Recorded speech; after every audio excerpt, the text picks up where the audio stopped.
Soyez le bienvenu.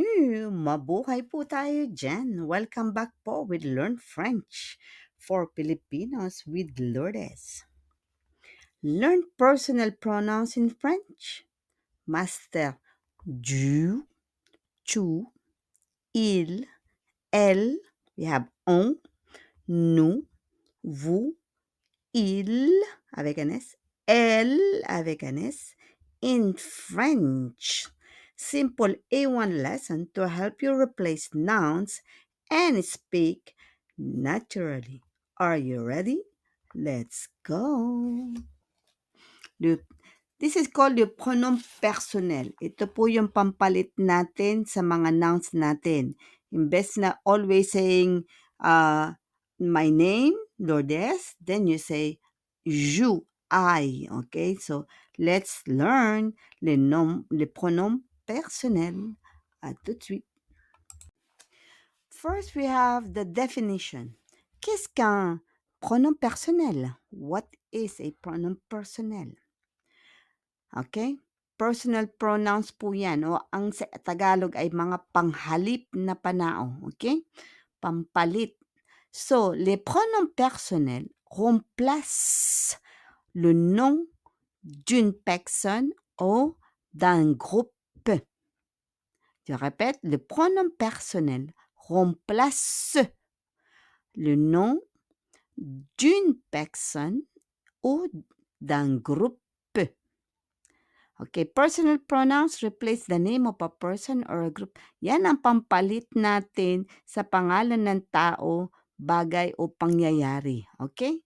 So, yan po yung ating panghalip. Okay, so we'll learn the others. Okay, les pronoms personnels singuliers. Pag singulier, it's singular. Okay? What is the singulier? Première personne singulier. Okay, so joue, joue. On prononce comme joue. Hindi sa J, hein? Je, le E, je. La personne qui parle, joue is I, ako, I. Okay, the person speaking. The person qui parle. Sino nagsasalita? Ang taong nagsasalita ay ako. So, we pronounce that je, je. Okay? Ako. Next, what about tu? Tu is you or ikaw. Tu, la personne à qui on parle. Familiar po ito. Pag sa mga kabataan, sa mga bata, o sa mga kaibigan, o sa pamilya. Okay? Tu, ikaw. You, the person spoken to. This is informal way. Okay? So, informal because we only use this one for the kids, for your family, or for your friends. Here we have formal and informal way of talking. Okay? So, or addressing to a person. So, tu, la personne qui on parle. Tu is you. Okay? Ikaw. Okay? That is ikaw. Okay? So, je, répétez s'il vous plaît, je, ako, or I, and tu, ay ikaw, or you. Get it po? Merci. So, let's continue with the pronom personnel singulier encore. Singulier, singular, only one, okay? So, il is he o siya na lalaki. Il. Ang garsong o anom, okay? Il. He or siya. What about elle? Elle. Une fille ou une femme.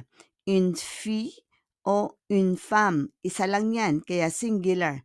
A girl or a woman. Siya na babae, isang babae lang o isang dalaga. Elle. Okay? Kahit may edad na, elle pa rin. Okay? Elle. So, il, sa lalaki, na panlalaki na isa lang, il, isa lang. Elle po ay para sa babae na isa lang. Mapabata pa o mapamatanda o dalaga. Okay? Okay, so, il o elle. Get it po? Merci.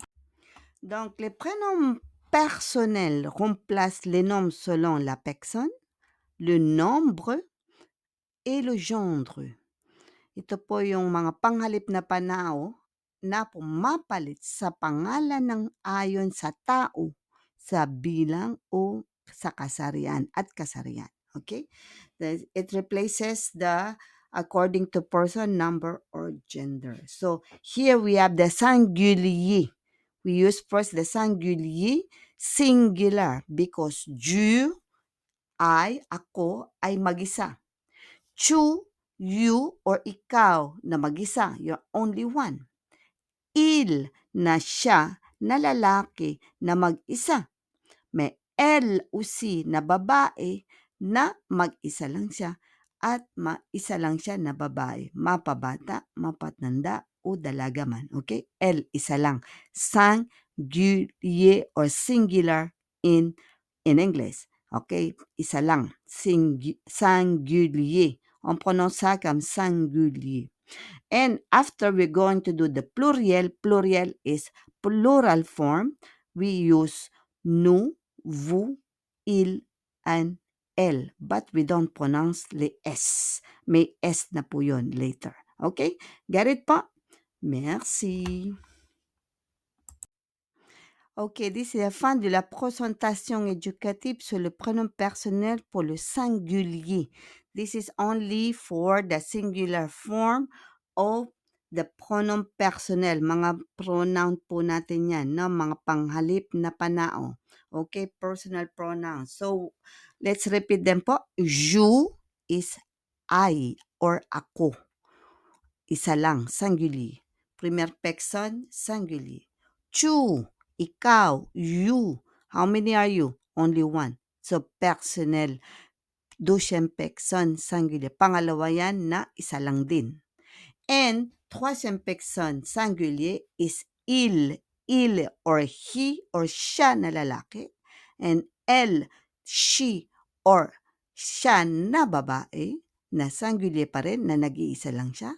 And we also use on, O-N, na we, na ay we considered as one. Okay? So, yun po ang troisième personne na singulier. I hope you get them. Je, tu, il, elle, et on. Okay, merci beaucoup. Salamat po sa inyong pakikinig. At please don't forget po na i-like, subscribe, at i-comment po for more videos. Merci. Au revoir. Ciao, ciao.